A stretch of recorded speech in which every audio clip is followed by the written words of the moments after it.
Iran की इस strategy की वजह से ट्रंप और नेतन्याहू को ईरान के सामने घुटने टेकने पड़ जाएंगे। 28 फरवरी 2026 को इजराइल और अमेरिका ने ईरान पर अटैक करके सोचा कि अटैक के बाद ईरान की आवाम सड़क पर आकर ईरान में तख्ता पलट कर देंगी और फिर ईरान में एक नई रजीम को इंस्टॉल किया जाएगा जो अमेरिका की कठपुतली बनकर आगे काम करेंगी। मगर ये अमेरिका और इजराइल का दांव उन पर खुद उल्टा पड़ गया, क्योंकि ईरान ने अमेरिका का वेनेजुला के प्रेसिडेंट मदुरो के ऑपरेशन से सीख लेके एक नई स्ट्रेटेजी को अपनाया है, जिसे कहते हैं decentralization escalation strategy with asymmetric dynamics. इस स्ट्रेटेजी के अकॉर्डिंग जब भी ईरान की टॉप लीडरशिप वाइप आउट हो जाती है या फिर इंजर्ड हो जाती है तो ईरान के 31 डिस्ट्रिक्ट के टेरिटोरियल कमांडर्स को खुली छूट मिल जाएगी एनिमी टारगेट्स को अटैक करने की। तभी इजराइल और अमेरिका के अटैक के बाद ईरान ने 2 घंटे के अंदर रिटेलिएशन स्ट्राइक्स करनी स्टार्ट कर दी थी।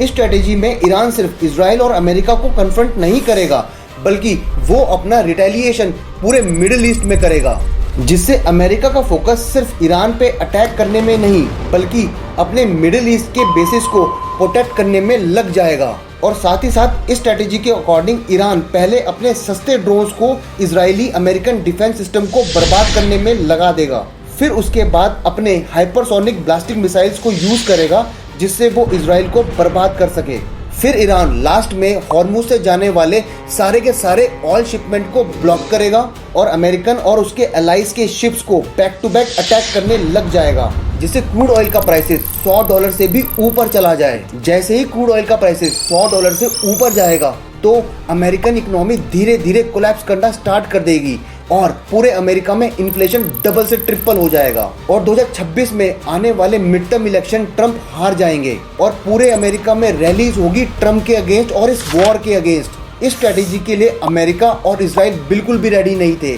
तभी ट्रंप को अपने एलाइज के सामने हॉर्मुज को खुलाने के लिए भीख मांगनी पड़ रही है।